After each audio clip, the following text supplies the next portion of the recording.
Felicidade foi embora e a saudade no meu peito ainda mora.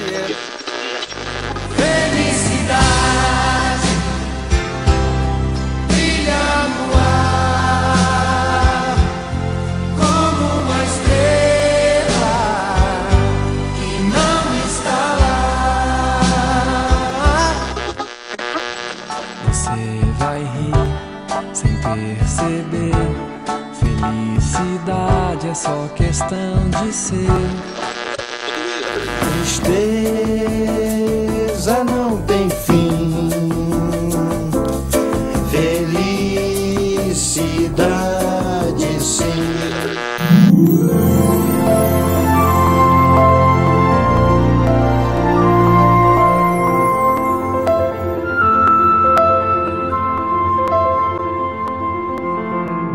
Então, eu quero convidar a todos que abram suas Bíblias em Mateus capítulo 5, e deixe a sua Bíblia aí aberta nesse capítulo. Hoje nós vamos estudar o versículo 4 de Mateus. Nós vamos olhar com cuidado. Mas antes de começar a estudar, eu gostaria de fazer um convite especial, como o Átila fez a semana passada. Vamos subir ao monte. Vamos ao monte ouvir as palavras de Jesus. Eu vou estar falando aqui, lendo o texto bíblico, explicando a palavra, mas a minha expectativa é que você que está aqui e outros que nos acompanham à distância, possam ouvir as palavras de Jesus, como se estivesse lá no monte do sermão. E eu quero fazer isso através da oração. Que nós sejamos levados ao monte, para ouvir as palavras de Jesus. E que, de fato, essas palavras de Jesus toquem na nossa vida e possam fazer diferença no seu dia a dia. Amanhã, na hora de você tomar decisões, fazer escolhas, lidar com as questões do dia a dia, no lar, na empresa, no trabalho, na escola, no estudo, no namoro, onde você estiver, que essas palavras de Jesus, de fato, façam diferença na sua vida. Vamos inclinar nossas cabeças em oração.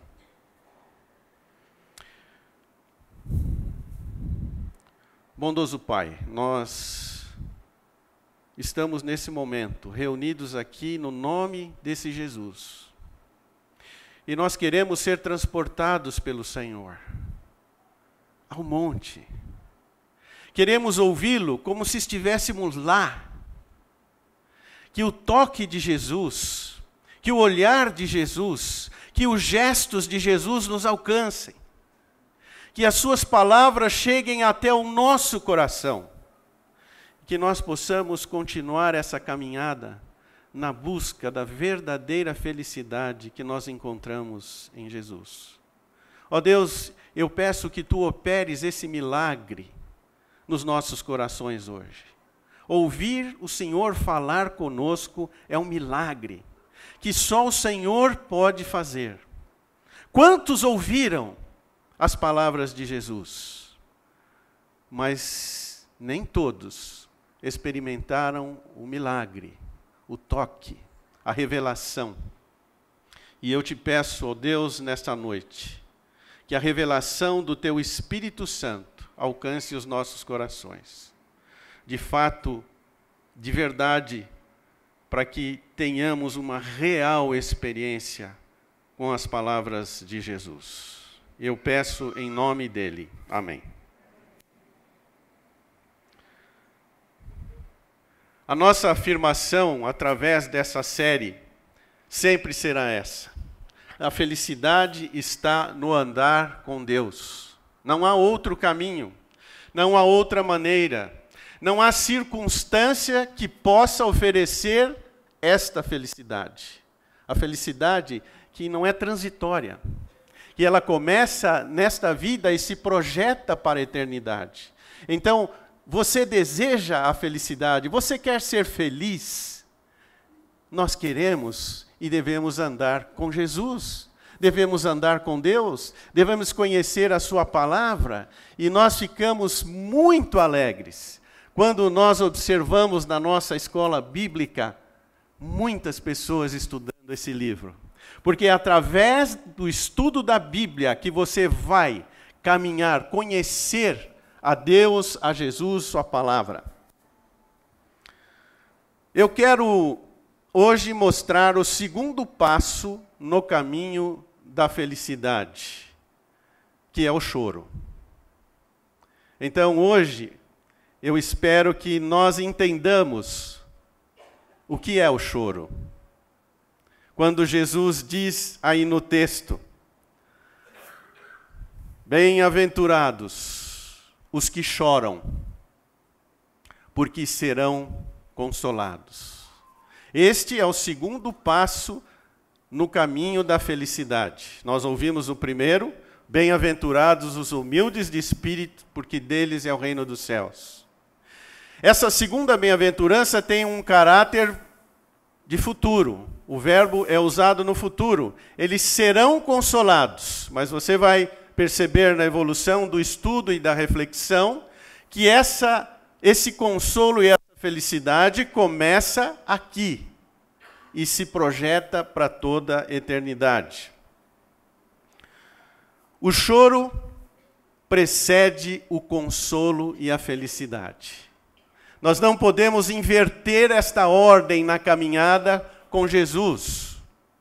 E você, no final deste estudo, deve voltar e lembrar esta frase: que o choro sempre virá antes do consolo e da felicidade. Se nós choramos ao anoitecer, ao amanhecer, virá a alegria, virá o consolo, virá a restauração na caminhada com Jesus, nos passos da felicidade, da verdadeira felicidade.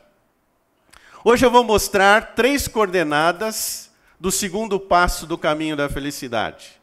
Nós precisamos entender, o versículo é pequeno, mas você precisa acompanhar essa evolução no próprio versículo. São 3 coordenadas e eu quero que vocês observem comigo. A primeira delas é que existe uma condição nesse versículo. Nós vamos estudar e olhar com cuidado qual é a condição. Você sabe que é o choro.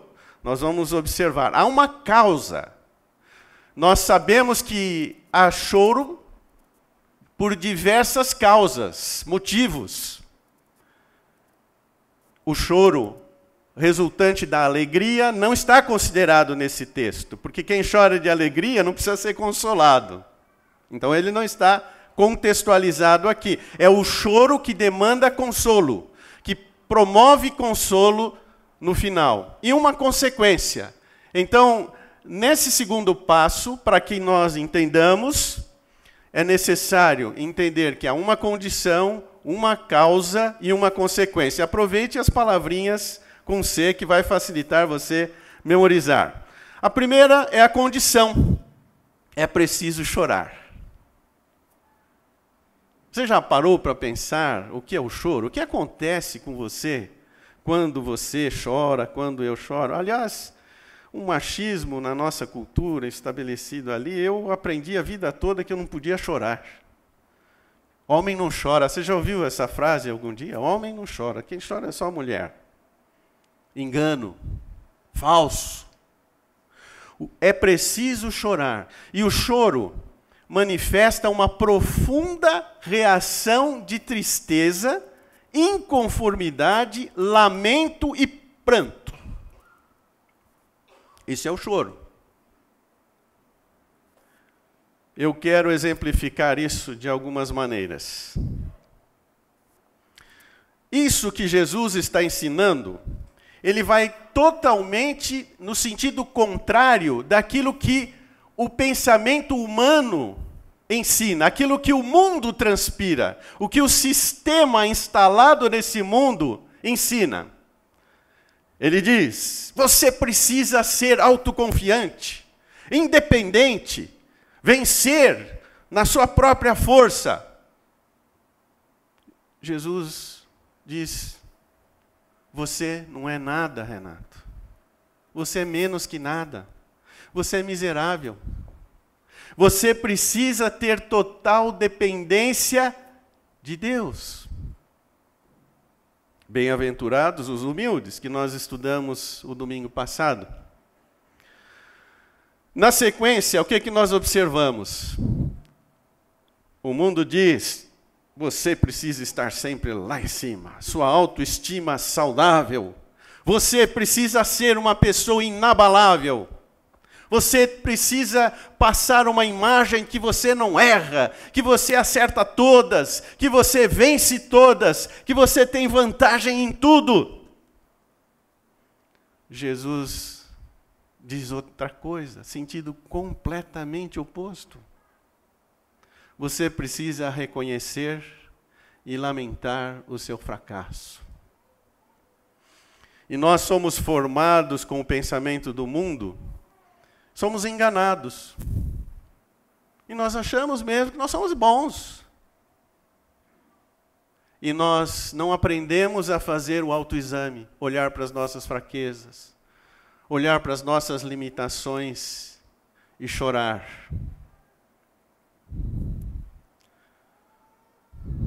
Algumas causas comuns do choro.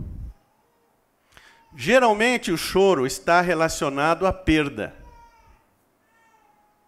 A criança, logo que começa a se afastar da mãe, estou vendo uma nenezinha preciosa, querida ali. Tira da mãe para você ver e pega ela no colo se ela não te conhece. Vai chorar. É a primeira coisa. Quando você deixa a sua criança lá embaixo e sobe, os professores lá vêm procurar quem é o pai, quem é a mãe dessa criança. Desde criança nós choramos. Eu era um chorão quando ia para a escola, vocês nem iam acreditar. Eu não vou pedir para levantar a mão, mas eu vou perguntar. Quem já chorou pela namorada? Quando perdeu a namorada, eu chorei. Foi uma das poucas vezes que eu lembro naquela ocasião. E chorei muito. Me tranquei, não queria falar com ninguém. Parece que o mundo tinha acabado. Perda de status promove o choro. Vocês lembram quando o Corinthians caiu para a segunda divisão? Você olhava ali na tela, o povo chorando, lágrimas caindo. Lembram quando o São Paulo não, o Palmeiras? Quando o Palmeiras caiu recentemente, eles estão chorando até hoje. Estão chorando, perdeu status, perdeu posição. Agora eu vou contar uma situação que vocês vão lembrar da minha infância. 12 anos de idade. Vocês mais novos, não são daquele tempo que tinha um campinho de futebol no bairro, era o terreno vazio, agora acabou isso, né? Levantaram o prédio por todo lado, mas na minha época tinha, e lá a molecada jogava futebol, mal chegava da aula, da escola, corria para lá, vem almoçar, não, vou jogar bola, tal. Tinha que buscar, e estava lá, todo dia, jogando bola. Tinha umas meninas do bairro, e você queria mostrar que você era o bom, que você sabia tudo, que você sabia jogar futebol, você queria ser o primeiro escolhido no time, e você tinha uma posição lá. Aí um belo dia, alguém, eu não sei de quem que foi essa ideia, o sujeito pegou um par de luvas de boxe, e veio na mão de um sujeito forte, grandão lá, quem é? E nós estávamos todos ali sentados. Quem é que vai lutar comigo?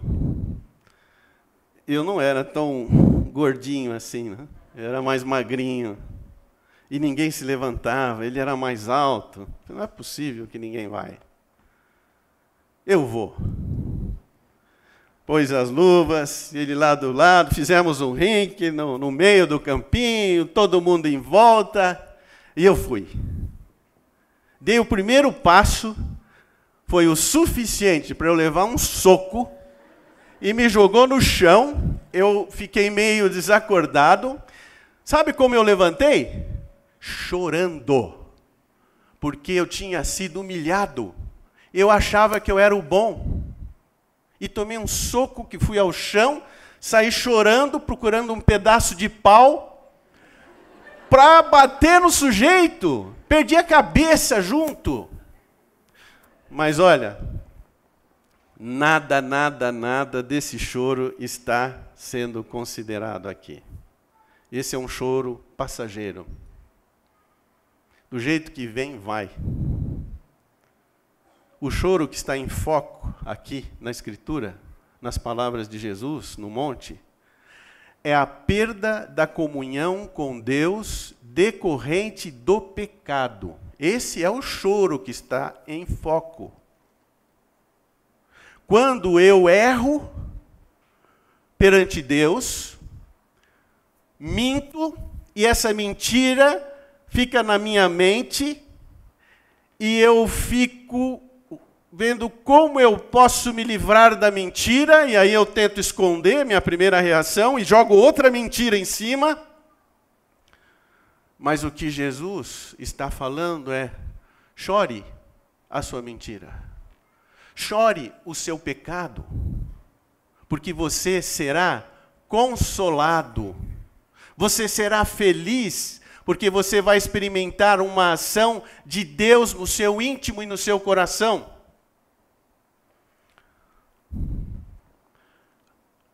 A causa comum, provocadora do choro, sempre será a separação, perda de alguma coisa. Mas no texto é a perda da comunhão com Deus. Você pode viver nesta vida, fazer tudo, por isso que bate um vazio no coração do indivíduo que não está reconciliado com Deus. Ele pode ter tudo, dinheiro, bens, prazeres, realizações, mas se ele estiver separado de Deus por causa do pecado que habita em nós, nós vamos entrar numa situação de vazio, de desespero, de busca. O choro em foco é aquele resultado da separação de Deus provocada pelo pecado. Então, quando você lê bem-aventurados os que choram, você tem que levar em conta Deus falando conosco que a causa do nosso choro deve ser com relação ao meu estado de pecador, o meu pecado, aquilo que me separa de Deus. E isso gera dor, uma dor interna, que é produzida pela visitação do Senhor. Essa aqui está um milagre. E isso que devia acontecer ali no monte, quando Jesus estava falando, quando Jesus estava ensinando, Deus agia ali, Jesus falando, chegando ao íntimo de cada pessoa. Eu não sei quantos naquele dia choraram, lamentaram a sua condição. Você sabe que Jesus, naquele período, tinha à sua volta muitos judeus. Vocês conhecem a história de Israel. Eles receberam a lei. Eles tiveram maravilhosas experiências com Deus. O povo que foi separado de onde surgiria o Messias. Eles tinham o conhecimento, a lei, os profetas. Eles se achavam suficientes. Mas Jesus, quando chegou, ele disse, olha, vocês precisam chorar. Vocês precisam depender totalmente de Deus. Não basta conhecer a lei. Um pouco mais para frente no sermão, vocês vão lembrar de momentos quando Jesus, as pessoas dizendo, eu não adultero, eu guardo a lei. E Jesus diz, só de pensar com intenção impura, já adulterou. Eu não sou assassino, eu não mato ninguém. Só de odiar no seu coração, você já pecou. E quando nós ouvimos a palavra de Deus, pela ação soberana de Deus, pela ação do Espírito Santo, deve acontecer algo no nosso interior, na nossa mente, nas nossas emoções, que é uma dor interna, uma ação divina dizendo, Renato, Você é pecador, você tem errado. Você precisa de uma vida diferente, você precisa de consolo, você precisa de restauração. E é isso que traz a felicidade. Enquanto eu estiver mergulhado nos meus pecados, sem lamentar, sem chorar, sem me arrepender, sem confessar, eu não vou experimentar o consolo nem a felicidade. Este choro produz reconhecimento. Quando você faz um autoexame, arrependimento, eu errei, eu tenho errado. E aí vem a confissão, Senhor, tem misericórdia, eu preciso do Senhor. Eu não tenho condição, se não for pela tua graça e pela tua misericórdia. Esse é o choro que nasce de um coração quebrantado que reconhece a sua real situação diante de Deus. Alguns exemplos para nós observarmos nas Escrituras. Vocês devem se lembrar de Neemias, quando ele retorna do cativeiro da Babilônia, depois de 70 anos para Jerusalém. E lá, ele olha, ele chora pela situação do povo. Olha só o que diz o texto. Faço confissão dos meus pecados, dos pecados dos filhos de Israel, os quais temos cometido contra ti. Pois eu e a casa de meu pai temos pecado. Quem é que moveu Neemias a chorar, a lamentar o seu pecado? Foi a intervenção de Deus. E a minha oração, a expectativa, é que você, ao subir um monte, ouvindo as palavras de Jesus, tenha a mesma visitação de Deus. Quando você para e diz, tenho pecado, eu, minha família, a minha igreja, o povo que está ao meu redor. Nós precisamos de perdão. Compadece-te de mim, ó Deus, segundo a tua benignidade, segundo a multidão das tuas misericórdias. Apaga as minhas transgressões. Essa é a oração de Neemias. Veja Davi, lava-me completamente da iniquidade, purifica-me do meu pecado. Davi pecou.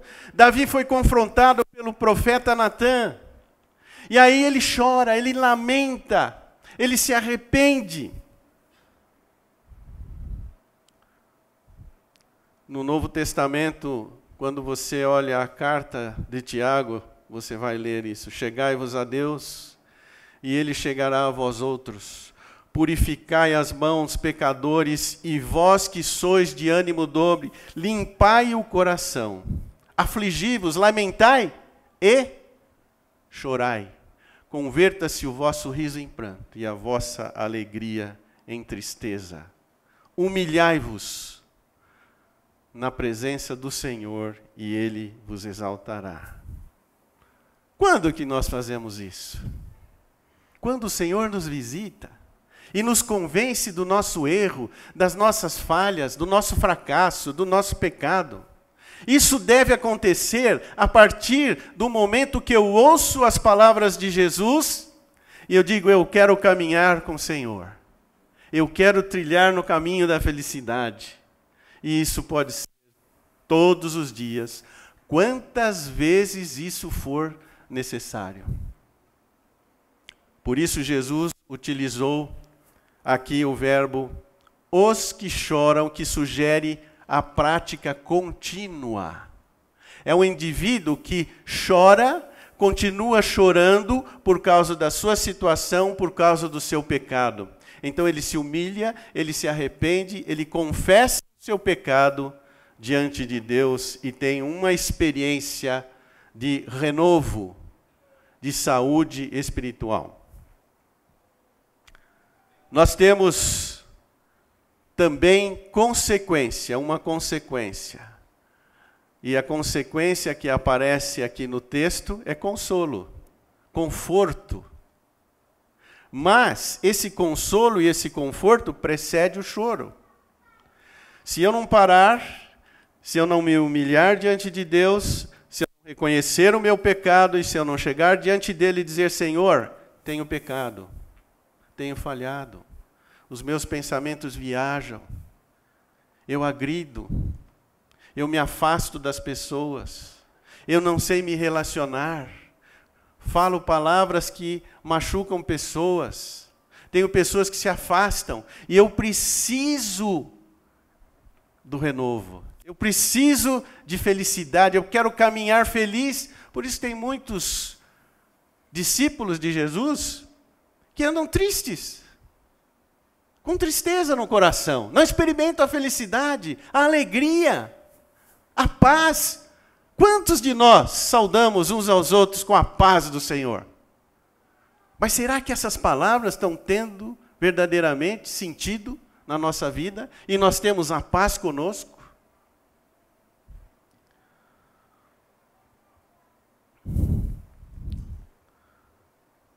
Essa consequência é a experiência com um consolo que vem de Deus.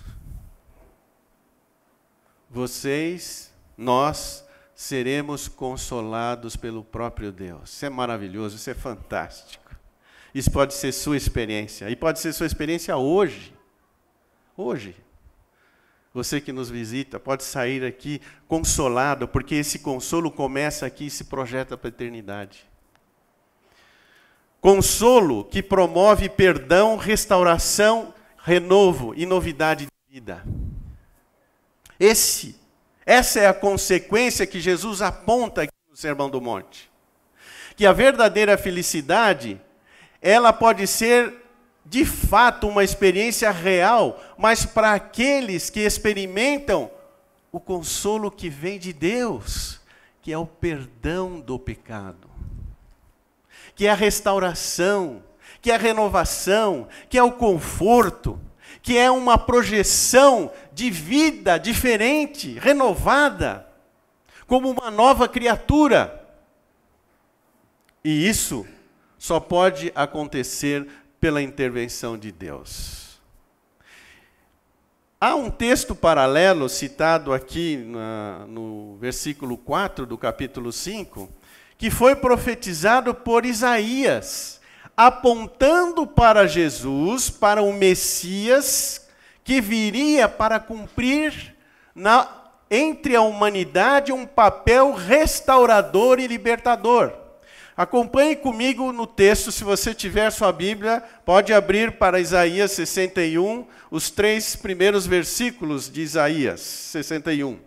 Diz assim: o Espírito do Senhor Deus está sobre mim, porque o Senhor me ungiu para pregar boas novas aos quebrantados. Enviou-me a curar os quebrantados de coração, a proclamar libertação aos cativos e a pôr liberdade aos algemados, a apregoar o ano aceitável do Senhor, o dia da vingança do nosso Deus e a consolar todos os que choram. Enquanto estamos aqui, nós choramos o nosso pecado, a nossa condição. Mas chegará um dia que a nossa restauração será plena e completa na presença do Senhor. Não haverá mais dor, não haverá mais choro. Nós estaremos na plenitude de felicidade, louvando a esse Deus e vivendo para sempre na presença dEle. Mas nós precisamos experimentar o choro hoje. E Ele porá sobre os que em Sião estão de luto uma coroa em vez de cinzas, óleo de alegria. Em vez de pranto, vestes de louvor. Em vez de um espírito angustiado, a fim de que se chamem carvalhos de justiça, plantados pelo Senhor para a sua glória. Se você é moço, adolescente, se você já é vovô como eu, se você é solteiro, é casado, é separado, divorciado, não importa.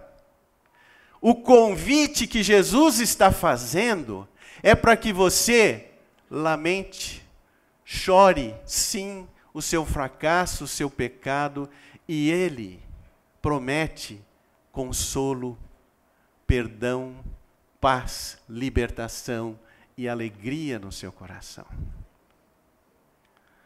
Nós precisamos responder sim uma pergunta. O que faremos diante das palavras de Jesus?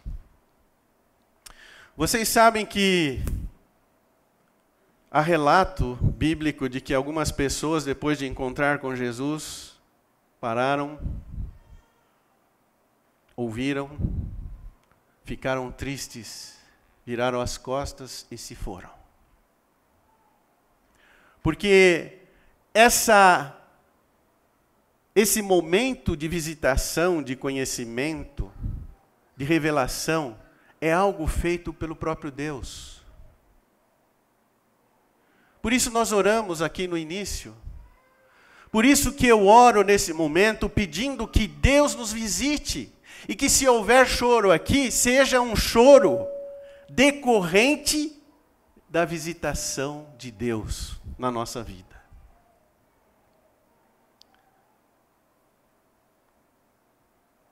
É simples o ensino de Jesus. Arrependei-vos, confessai os vossos pecados, para serdes consolados e felizes. Primeiro sermão de Pedro, logo no início de Atos, depois que os judeus, os religiosos ali foram convencidos de que Jesus era o Messias, e eles exclamaram: então nós matamos o Messias. E sabe qual foi a pergunta comum? E agora, o que faremos? Matamos o Messias. A resposta de Pedro foi simples: arrependei-vos. Arrependei-vos. Humilhai-vos perante Deus. Confesse o pecado.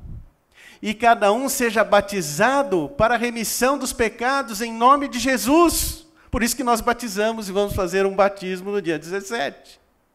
Lá no Sítio Vila.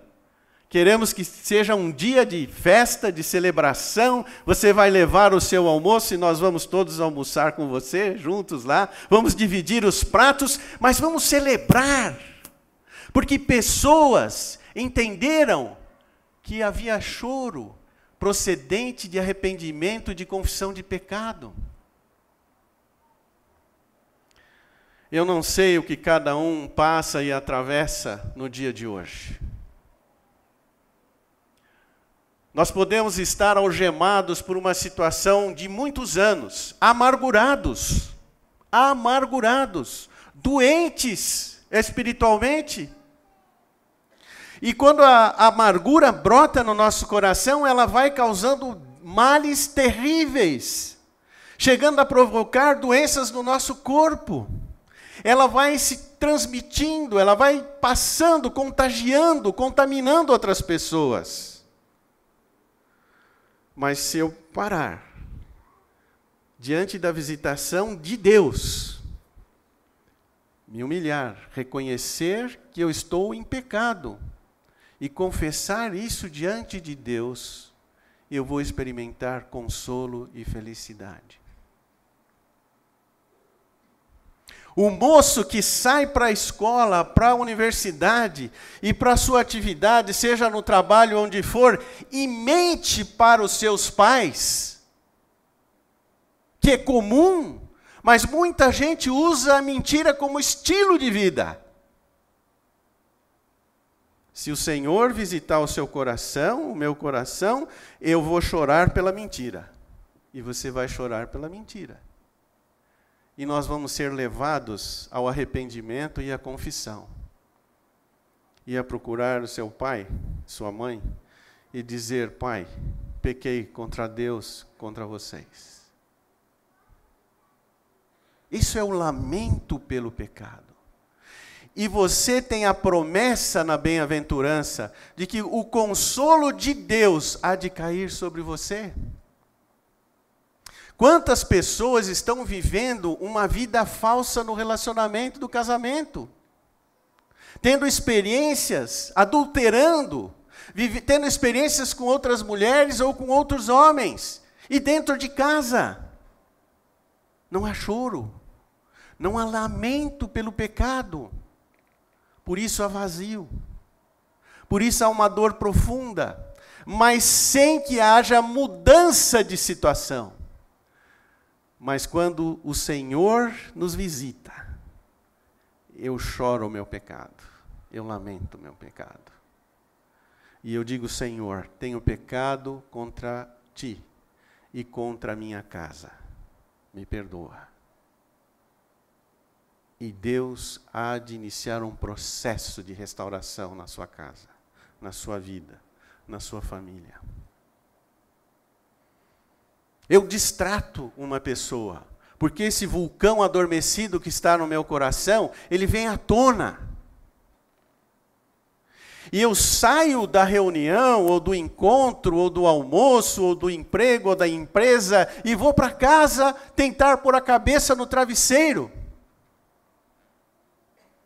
Mas quando o Senhor visita o meu coração, Ele diz, Renato, chore o seu pecado, arrependa-se, confesse o seu pecado, procure a pessoa que você maltratou e peça perdão. E nesse processo, a promessa de Jesus, esse segundo passo no caminho da felicidade vai se tornando uma realidade na nossa vida. Nós começamos a experimentar a verdadeira alegria, a verdadeira paz que há na caminhada com Jesus. Mas é preciso chorar o pecado.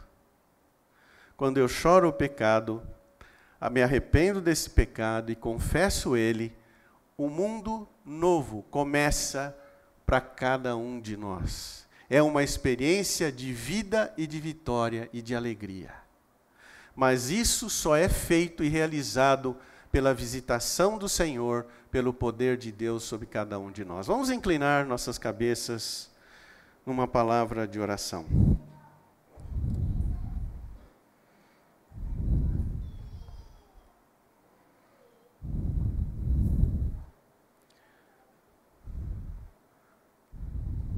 Ó Pai, enquanto nós ouvimos as palavras de Jesus, homem nenhum de nós pode provocar alguma coisa no coração do outro. Mas a minha oração neste momento, ó Deus, é que o Senhor provoque algo. Que o Senhor nos visite, aqueles que estão presentes aqui, aqueles que acompanham conosco à distância o estudo da Tua Palavra, que haja uma visitação profunda do Senhor, gerando consolo, restauração, revigorar da alma e do íntimo, trazendo vida e esperança, mudando o curso da nossa caminhada, para que a gente comece, ó Deus, pela Tua infinita graça, experimentar esse caminhar com Jesus. Caminhar na direção da verdadeira felicidade. Ó Deus, opera isso em cada um de nós. Eu peço em nome de Jesus. Amém.